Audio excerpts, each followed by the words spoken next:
Deptford Town Hall was built in 1843 and is now part of Goldsmiths University. In its shells, anchors and fish symbolises Deptford's how to bring the university more of what we want it to be, and taking some phrases from speaking before about the re-empowerment of students, and also maybe fiction becomes a reality. I think those were the phrases that came out of Sanjay Massimo's talks that would make sense to this. So for the last couple of years I've been occasionally obsessing over, as a self-financed part-time student with a full-time job and a baby just embarking on a PhD in anthropology, this might not be the smartest choice, as it doesn't have a lot of connection with my proposed studies in Arizona. However, it is this obsession that's kept me sane and has given me an outlet for all the nonsensical hoops that I've been forced to jump through as a postgraduate student. I suppose that this obsession is really what I would propose as the antidote for the university as faceless entity or kind of money-grubbing institution. I guess I've got a lot of creative thinking to do, a lot more footage to take, and then a whole lot of editing. Well, we were sitting around the other night, and in talking, a few of us, we realized that here is an open-ended film with no plot that we can see, with no end that we can see, with an action that we can't follow. We're all intelligent people. The obvious thing is to fill in the blanks, to create for each of our own selves a film that we understand. And if we try to think about the reasoning of the director for allowing us the opportunity to do this, giving us the circumstances that enable us to be able to sit here, we can only conclude, at least we did last night, that he wanted it like this. London, and my literary references are Shakespeare's The Tempest, Homer's Iliad, Odysseus,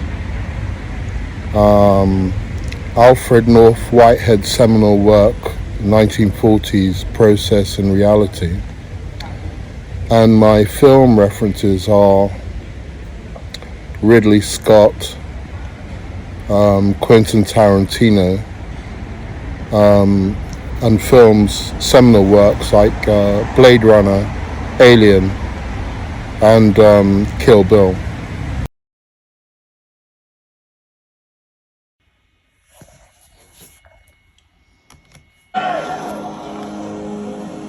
Is this not why you were here? What makes a good story is a good yarn.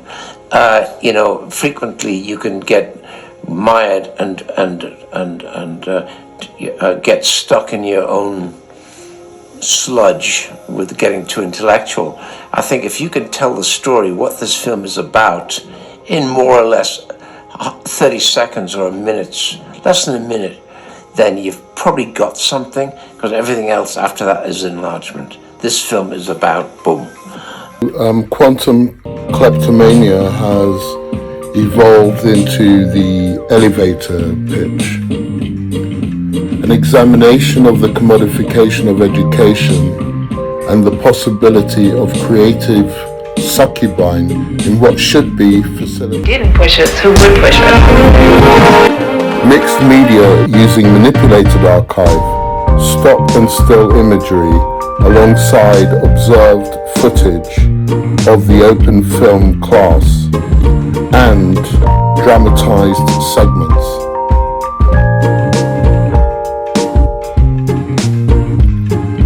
So the film Quantum Kleptomania is an idea of a film that came to mind in The beautiful thing about being with this workshop company is and that creative thinking I had a dream of space. being a ballerina.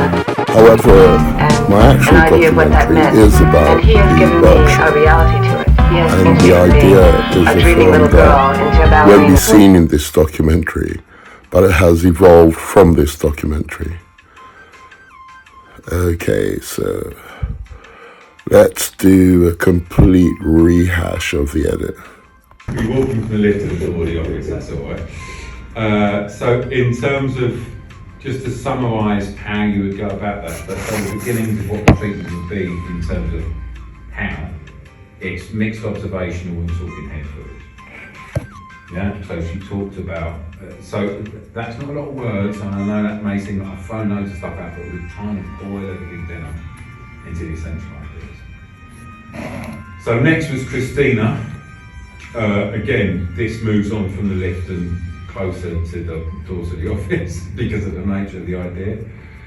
Examining portals as both a physical representation of social division, using the Deptford underpass to represent a pathway between the gentrified and sterile and the ungentrified and authentic, unique, and as an existential concept fed by sci-fi and the media. Yeah? Did we feel that was... Yeah. I mean, this is just my observation of the ideas. You guys are going to take these, but I'll send these on and you correct them. Just create your own. You know, if you haven't written one before or already, just use it as a reference, nothing more. You know, it should be completely disregarded, but it's a reference point. So in terms of that, beginnings of the how, mixed media using still and observational to VO, voiceover, in the main, with all interviews filmed for possible use. So she talked about using sort of VO to accompany it, but if you're going to do VO, you shoot the interviews anyway. You use the sound, you've got the imagery there if you want it. You know, if you've got no intention of using it, doesn't matter, but you'd still shoot the footage just to have it, especially if you're shooting it on digital or on the camera, and you know, you're not paying for stock or processing, so you might as well. Observing strict interview criteria, open brackets, fixed number of set questions, seeking to reveal universal truths through Tara's a spy for the CIA. So, if we look at your example, that you're here for Oh, you weren't even a part of that conversation, could were you? That was show me a little bit more my about grandfather was what in the CIA. those objectives look Really? like.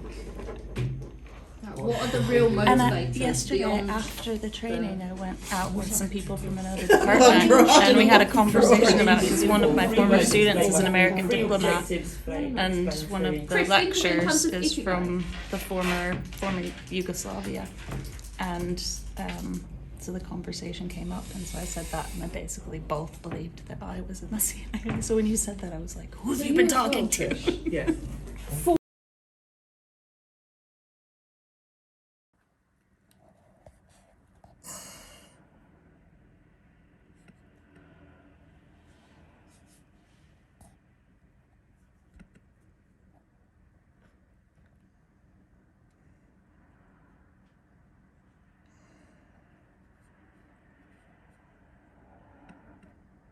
Understand? Yes, sir.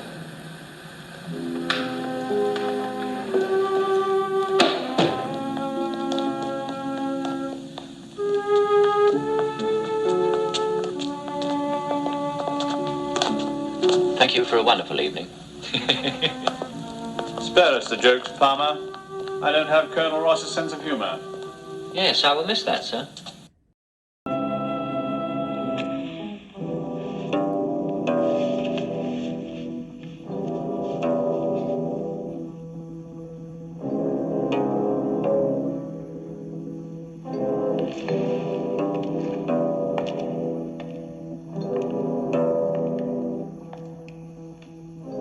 Congratulations, Palmer. You've just killed an American agent. Oh, that's so strange. I know. You want to do this. So, what's your objective? So actually, I can't reveal my objectives. That's sort of Exactly.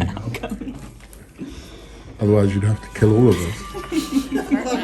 And we had a conversation about it because one of my former students is an American diplomat, and one of the lectures is from the former Yugoslavia, and so the conversation came up, and so I said that, and they basically both believed that I was in the CIA. So when you said that, I was like, who have you been talking to? Yeah. Oh, that's so strange. I know. You want to do this. So what's your objective? So actually, I can't reveal my objectives. That's sort of Exactly. Abner. Kill all of us. I knew Lloyd Jones.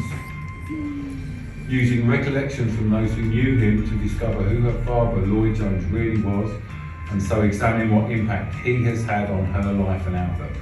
Simultaneously making a social study of Dalston in the late 20th century and the interaction, impact and legacy of both the Irish and Caribbean communities. Sounds good. Wish I could have written that all down, but yeah, I've got it. We're only reading these out, so I'll send these out to everyone. There's no point sending it out if I've got it completely wrong, so I'm just making sure I haven't. And then just use it as reference. You know, these are just, all I've written down is notes from what you said. I haven't invented anything here. This is your stuff, not mine. So in terms of modus operandi, multimedia, utilising archive, still and moving image alongside talking head, used as is and as VO and observation footage. Yeah?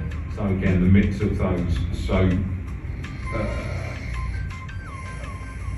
all of these ideas are really like, but I think we'll talk about each one in terms of approach, but there are loads of, I think Hackney Council is massively want to get some sort of involvement and help you out on this, and certainly the Rio would. And the Rio, there are lots of different places in Hackney that hold fantastic archive. I think you get a lot of help in getting this done. It's good to hear.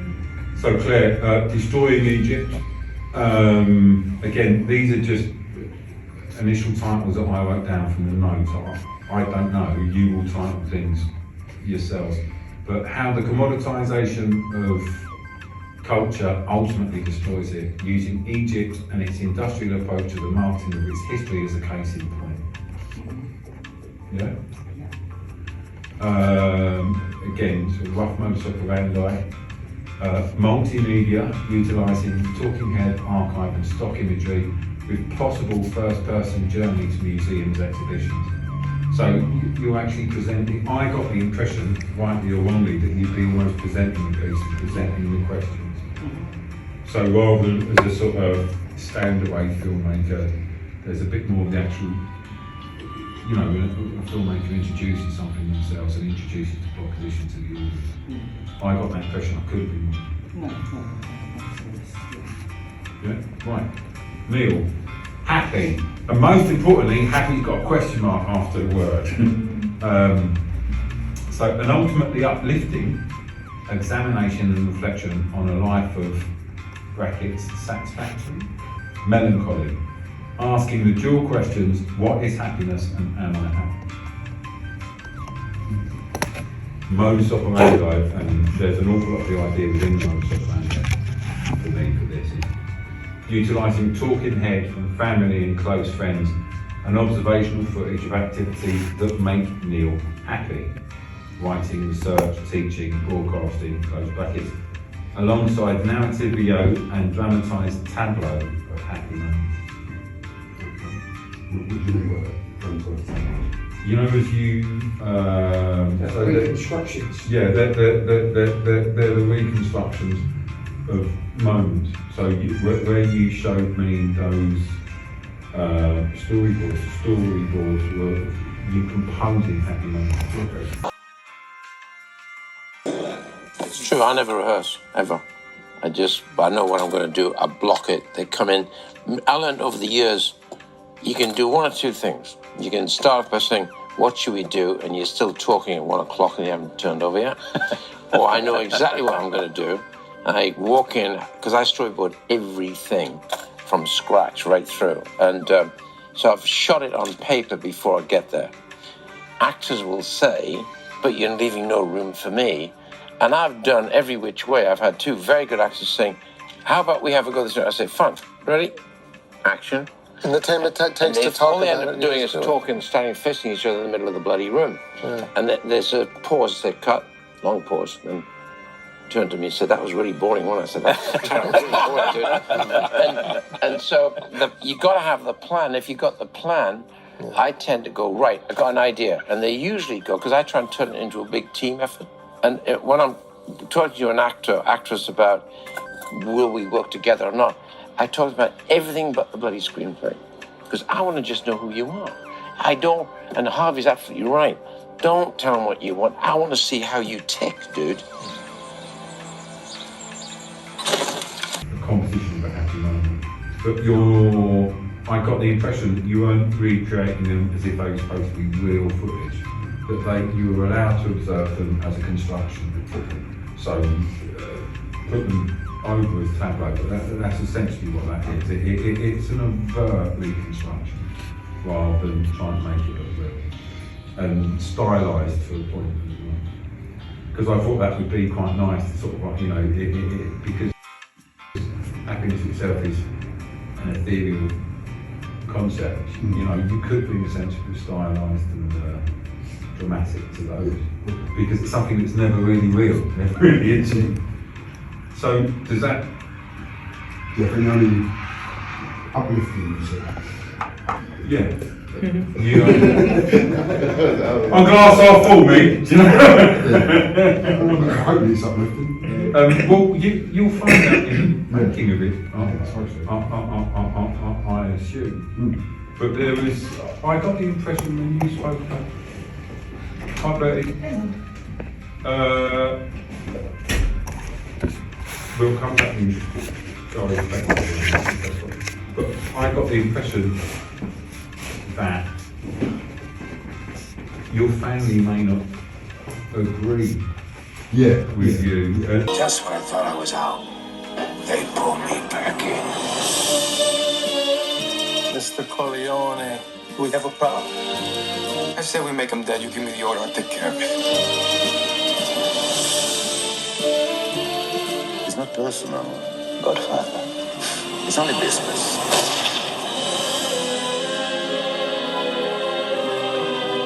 You're the only one left in this family with my father's strength. Call yourself Vincent Corleone. Our true enemy has not yet shown his face. So the examination of their kind, both represents and I'll come in much enough. we're at its core an in part dramatization of visual Chinese whispers as a phenomenon. It just wanders off slightly the remit of what we're trying to do for this initial one. I think it's a brilliant idea, but I'm just how we can execute that and keep it going. No, I've really been sort of thinking about that. Yeah, but again, this brings me to quantum kleptomania, which again, what you did in terms of the treatment that you handed me, because that looked like an accomplished sort of ad treatment. Do you know what I mean? It was visually led, because it's going to be a visually led piece. So for something, as I was saying to you outside, your stuff for me works on sort of many levels intellectually. The fact that you're filming right now has thrown me a little bit, but that's fine. We'll keep going. It's not my first rodeo, David. Because it works on so many different levels intellectually, trying to get an elevator pitch. What I don't want to do is force you into making an elevator pitch and thus underselling the idea and the concept itself. But your concept as a piece, you could make a feature. What I've put here, and it doesn't even scratch the surface, but it's as close to an elevator pitch I could get with it, was an examination of the commoditization of education and the possibility of creative succubi in what should be facilitatory positions. Mixed media using manipulated archive, stock and still imagery, alongside observed footage of the open film class and dramatised segments. Yeah, but as you said earlier, I think it would be really helpful for me, or challenging to, by applying the thing of trimming it right down to, trying to do a succinct elevated pitch with it. Even though it may not get down to that level, I think it will become better and get rid of some of the superfluous bits that I tend to add in. the superfluous and the multi-layered element of your work that I've seen up to this point, I think is fantastic. And the fact that it goes off on tangents, I would hate to be in a position to say, oh, you should be doing that. It's like, because that's a complete nonsense. You know, you've already made something which I thought was really accomplished. Okay, there's not necessarily huge production value running all the way through it, but you circumnavigate that by having proper intellectual content at the core of it. So it's almost like you get part, it's like the Blair Witch Project. You know, the Blair Witch Project hasn't got the best, this, that and the other, but the idea is so good and it's so scary. Did they do it on a handheld? You don't care, yeah. They spent an awful lot of money making it look cheap. But it gets there because of the central idea. Do you know what I mean? And your stuff gets there completely because of the central idea. So I think it's a great exercise to always look at your work as just enough essential parts, whatever the work is, whatever you're doing at any given, you know, what's the essence of it? What do I need to achieve? How do I go about achieving it? So turning it into an elevated pitch, I think, is a brilliant exercise. But once you've turned it into the elevated pitch, don't by any means stop what you already do as a filmmaker in terms of going off on those tangents and giving yourself that freedom at any point to find new and different narrative strands within it. Because we're going to try and make this a 3 to 6 minute piece. Possibly re-examine the ambition of what you're trying to do. Yeah. Almost as if you were treating this as a precursor or like a sizzle reel for your next larger project. Because our intention would be, when we've gotten all of these films done, is to have a platform on which they live so that they become an advertisement both for your skills and for the course itself. And not that I want them to be uniform, of course we don't want them to be uniform, you're individual people, they're going to be individual pieces of work in their own right.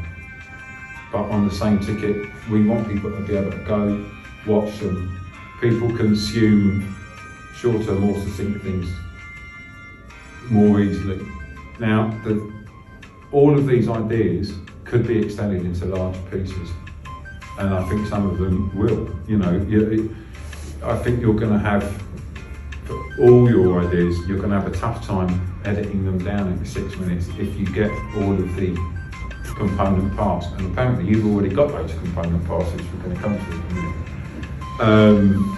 But I think if we try and get this 3 to 6 minute limit, so we've got something that lives on there, again, I think it's a good exercise in its own right. Yeah? Betty, we've been going through, you're going to write all of these things yourselves, but just to get us started, from everyone's notes last week, I've written down what I felt was the elevator pitch of each piece. So elevator pitch as a definition, a short description of an idea that explains a concept in a way such that any listener can understand it in a short period of time. The background of it is that you're in an elevator with something like that, you know, I can have Jack Nicholson in the elevator with Robert De Niro, and I've got the elevator operator that I really wasn't paying attention to, and so I just cast anybody. That day will be about how bad the elevator operator was, and with Jack Nicholson and Robert De Niro looking at me like I'm a moron, how could I cast this person? It's not about their scene, it's something about him. You've got to pay attention. So I've got to say, everywhere. How much You'll regret if you don't. However, I did find a challenge, which was cutting the interview. Ask questions, because I can't just talk in 5 minutes about everything you've just asked me to About say. the commodification of education. The commodification of education. So, if we look at pedagogy of the oppressed. You need to stay. Oh, sorry, but is my head not blocking the thing? No. So Paulo Freire wrote Pedagogy of the Oppressed in 1968, he's basically looking at liberatory forms of education versus oppressive forms of education. Guys, do you want to maybe just chat outside because David's trying to film? Sorry. Yeah, what was I saying? So, Pedagogy of the Oppressed. It's alright. It's James. I was going to say I'm going to kick the shit out of him, but James is exempt. Yeah, to be honest, David, if I'm really honest, what I think you need to do is use your editing skills. Take an image, interview me whilst I'm smoking a roll up, because otherwise I'm going to run out of time. And